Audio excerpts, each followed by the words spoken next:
Selamat datang di Wacana. Iya, dan malam itu di Kecamatan Talo, Makassar, bukan hanya 13 rumah yang hangus terbakar, harapan juga rasanya ikut jadi abu. Dua pemuda tewas dalam kekerasan kelompok yang seolah nggak ada habisnya. Salah satunya Muhammad Deril, seorang pelajar usianya baru 16 tahun. Tragedi ini bukan yang pertama dan sayangnya mungkin bukan yang terakhir. Hal ini memaksa kita untuk bergulat dengan satu pertanyaan mendasar yang sangat sulit. Kenapa ya lingkaran kekerasan ini terus berputar di Makassar? Apakah ini semata-mata ledakan dari bom waktu sosial ekonomi, kemiskinan, pengangguran, keputusasaan? Di pusat tragedi ini ada Muhammad Deril. Apakah dia murni korban dari sistem yang gagal? Atau apakah ada rangkaian pilihan, baik dari dirinya maupun komunitasnya, yang mengarah pada kematiannya? Nah, itulah inti perdebatan kita hari ini. Kalau menurut saya, kekerasan ini adalah gejala yang tak terhindarkan dari kondisi sosial ekonomi yang begitu menekan. Sementara saya melihatnya dari sudut pandang yang sedikit berbeda. Meskipun faktor sosial ekonomi itu nyata, itu ada, saya berpendapat pendorong utama dari siklus neraka ini adalah runtuhnya kepercayaan pada aparat penegak hukum. Dan yang lebih parah lagi, budaya bungkam yang melumpuhkan komunitas itu dari dalam. Ini bukan lagi soal kemiskinan, ini soal pembiaran. Oke, mari kita bedah dulu apa yang sebenarnya terjadi di Talo. Kekerasan ini kan tidak muncul dari ruang hampa. Ini adalah akumulasi dari keputusasaan. Sosiolog Dr. Rahmat Muhammad sudah memetakannya dengan sangat jelas. Ini semua berawal dari perut, dari ekonomi. Ketika kemiskinan dan pengangguran merajalela di satu wilayah, apa sih yang tersisa bagi anak-anak muda di sana? Pilihan mereka itu sangat terbatas. Kriminalitas jadi jalan pintas yang tampak logis. Lalu kondisi ini diperparah oleh lingkungan sosialnya. Kekerasan menjadi normal. Menyelesaikan masalah dengan parang atau busur panah dianggap wajar karena ya itulah yang mereka lihat setiap hari. Pola pergaulan membentuk cara pandang mereka. Dan yang paling mengerikan dari analisis sosiolog ini adalah bagaimana stigma itu bekerja loh.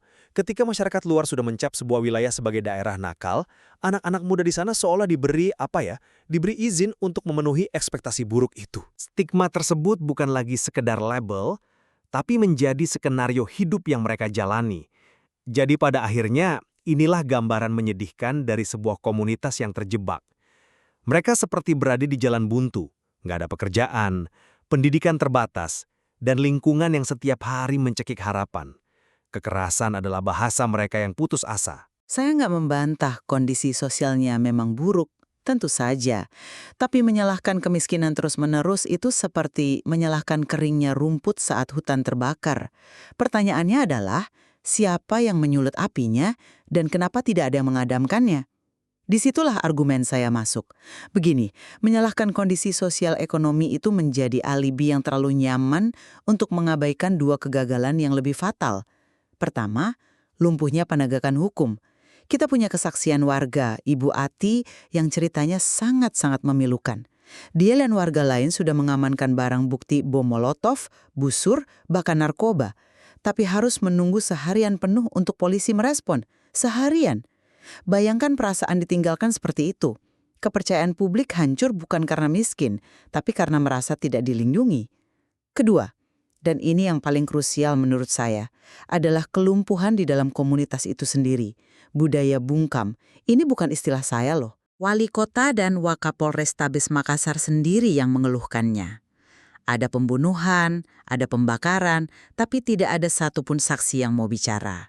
Semua takut pembalasan. Ketakutan ini menjadi tameng tak terlihat bagi para pelaku.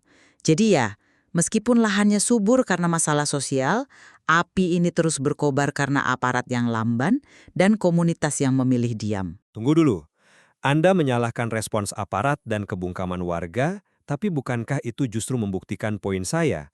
Polisi kewalahan dan warga bungkam karena masalahnya jauh lebih dalam dari sekedar kejahatan jalanan. Menempatkan pos keamanan atau katakanlah pasukan brimob di setiap lorong, seperti yang diwacanakan, itu hanya solusi plester untuk luka yang sudah infeksi. Polisi kan tidak bisa menangani akar masalahnya, keputusasaan. Nah, fakta bahwa polisi kesulitan mendapatkan informasi dari warga, itu bukan bukti warga pro kekerasan. Itu bukti bahwa warga tidak percaya lagi pada sistem.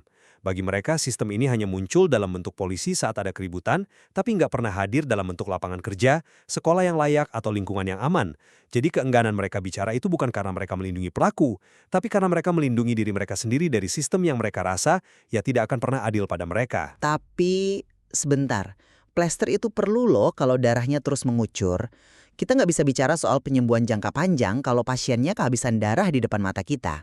Penegakan hukum yang efektif itu bukan plester. Itu adalah tindakan menghentikan pendarahan. Itu prioritas nomor 1. Ketika seorang warga seperti Ibu Ati harus menunggu seharian setelah menemukan bom Molotov, itu bukan lagi soal ketidakadilan sosial, itu soal kegagalan fungsi paling dasar dari negara. Itu soal absennya negara. Persepsi bahwa melapor pun percuma atau aparat lambat, inilah yang menciptakan ruang kosong yang kemudian diisi oleh hukum rimba. Warga merasa harus membela diri sendiri atau berpihak pada kelompoknya untuk sekedar selamat. Disitulah solidaritas semu antar geng seperti Sapiria dan Borta lahir. Ini diperparah dengan eskalasi senjata. Dulu mungkin batu dan petasan, lalu busur panah, sekarang Muhammad Daryl tewas oleh senapan angin.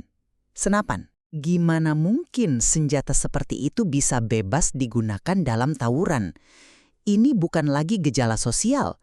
Ini adalah kegagalan intelijen dan penindakan kriminal yang sangat-sangat serius. Tapi bukankah hilangnya kepercayaan itu sendiri adalah gejala sosial? Mereka tidak percaya polisi karena mereka merasa seluruh sistem ekonomi, sosial, hukum tidak pernah berpihak pada mereka. Jadi ini kembali lagi ke akar masalahnya. Saya kurang setuju. Kepercayaan itu dua arah. Gimana aparat bisa bekerja jika tidak didukung oleh komunitas? Ini membawa kita ke poin kedua yang lebih pelik. Tanggung jawab komunitas. Anda menyebut kebungkaman warga sebagai respons rasional. Saya paham soal respons rasional, tapi ayolah, sampai kapan kita bisa menyebutnya begitu? Ada batas di mana respons rasional berubah menjadi pembiaran. Saat bom Molotov ditemukan, dan tidak ada yang berani menjadi saksi resmi, saat pembunuhan terjadi di depan mata banyak orang tapi semua kompak bilang tidak lihat, itu bukan lagi soal takut. Itu soal komunitas yang secara kolektif melumpuhkan dirinya sendiri. Oke, saya setuju soal solidaritas negatif itu. Tapi kita harus bertanya, dari mana solidaritas itu lahir? Itu bukan sesuatu yang muncul tiba-tiba dari ruang hampa kan? Solidaritas kelompok yang buta itu lahir dari keterasingan. Ketika Anda dan lingkungan Anda terus-menerus dicap sebagai biang kerok, sebagai daerah nakal, secara alami Anda akan merapatkan barisan dengan orang-orang yang senasib. Mereka nggak akan berpaling ke sistem peradilan formal yang selama ini hanya menghakimi mereka. Mereka akan berpaling ke kelompoknya untuk mencari identitas, harga diri, dan perlindungan. Jadi menyebutnya budaya bungkam itu terlalu menyederhanakan. Itu bukan budaya, itu mekanisme bertahan hidup di lingkungan di mana negara absen dan stigma merajalela. Mereka bungkam karena jika mereka bicara, siapa yang akan menjamin keselamatan keluarga mereka dari balas dendam? Sistem yang sama yang butuh seharian untuk merespons laporan bom Molotov? Tentu tidak. Saya mengerti logikanya, tapi pada titik tertentu, argumen mekanisme bertahan hidup itu menjadi alasan untuk tidak melakukan apa-apa. Ini sudah berubah menjadi omerta, kode senyap ala mafia. Komunitas secara kolektif melindungi para monster di tengah mereka. Ketika wali kota sampai memohon agar ada yang mau bersaksi, itu artinya proses hukum berhenti total. Tangan polisi terikat bukan karena tidak mampu, tapi karena tidak ada yang memberikan informasi. Ini adalah lingkaran setan yang diciptakan dan dilanggengkan oleh komunitas itu sendiri. Loyalitas pada geng Sapiria, Borta, Layang, Tinumbu telah mengalahkan kepentingan yang jauh lebih besar, rasa aman bersama sebagai warga Makassar. Mereka secara tidak langsung memilih kekacauan demi solidaritas sempit. Jadi, tanggung jawab tidak bisa selamanya dilimpahkan ke sistem di luar sana. Ada tanggung jawab internal komunitas yang jelas-jelas tidak dipenuhi. Pilihan untuk memutus rantai itu dengan cara berani bicara, tapi mereka memilih untuk tidak. Mari kita bawa perdebatan ini ke level yang lebih personal. Ke kasus Muhammad Daryl. Dia adalah poster dari tragedi ini. Kita diberitahu bahwa di minggu-minggu terakhir hidupnya perilakunya berubah. Dia menjadi lebih religius, bahkan jadi yang pertama mengumandangkan azan di masjid lingkungannya. Buat saya, ini adalah tanda yang sangat kuat. Tanda seorang anak muda yang sedang mencari jalan keluar dari lingkungannya yang menjerat. Mungkin dia sadar jalan yang dia tempuh salah dan dia ingin berubah.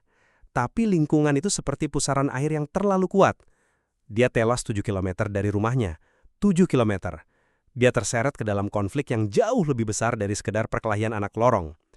Dia adalah korban dari keadaan, produk dari lingkungan sosial yang gagal memberinya alternatif masa depan yang lebih baik, bahkan ketika dia mungkin sedang berusaha mencarinya. Dan kematian seorang anak di usia 16 tahun adalah tragedi yang tak terperikan. Tapi memandangnya murni sebagai korban pasif itu berisiko menyederhanakan masalah dan menghilangkan elemen pilihan. Tragedi ini tidak mengurangi fakta bahwa ada pilihan yang dibuat. Fakta bahwa tawuran ini berpindah-pindah lokasi dari Sapiria ke Tinumbu menunjukkan ini bukan sekedar ledakan emosi spontan. Ada koordinasi, ada perencanaan. Ini bukan anak-anak putus asa yang kebetulan bertemu di jalan lalu saling lempar batu. Kehadiran Daryl sejauh 7 km dari rumahnya bisa diartikan sebaliknya. Itu justru menunjukkan kemungkinan adanya partisipasi aktif, sebuah keputusan sadar untuk mendatangi medan perang, bukan sekedar anak malang yang kebetulan lewat saat kerusuhan terjadi. Kita tidak boleh lupa, di antara para korban ada juga aktor, ada provokator yang secara sadar memilih jalan kekerasan ini. Menyebut semua yang terlibat sebagai korban justru menghilangkan akuntabilitas dari para pelaku dan meremehkan agensi yang mereka miliki, sekecil apapun itu. Tapi agensi atau pilihan itu hanya nyata jika ada alternatif yang real. Bagi banyak anak di Talo, alternatif itu tidak ada. Pilihan mereka adalah antara bergabung dengan kelompok atau menjadi korban kelompok lain. Pilihan antara dianggap kawan atau dianggap lawan. Dalam kondisi seperti itu, apakah kita masih bisa menyebutnya pilihan bebas? Perubahan perilaku Daryl menjadi lebih religius menunjukkan ada keinginan untuk keluar. Tapi sistem dan lingkungan tidak menyediakan pintu keluar itu untuknya. Saya setuju alternatifnya terbatas, tapi bukan berarti nol. Selalu ada pilihan untuk tidak ikut, pilihan untuk tinggal di rumah. Sulit ya, penuh resiko, tentu. Tapi mengatakan tidak ada pilihan sama sekali, itu berarti kita memandang mereka sebagai robot yang diprogram oleh lingkungannya, bukan sebagai manusia. Dan itu menurut saya justru lebih merendahkan. Tragedi Daryl adalah campuran kompleks antara kondisi yang menekan dan pilihan yang salah. Mengabaikan salah satunya berarti kita tidak akan pernah memahami masalah ini sepenuhnya. Jadi,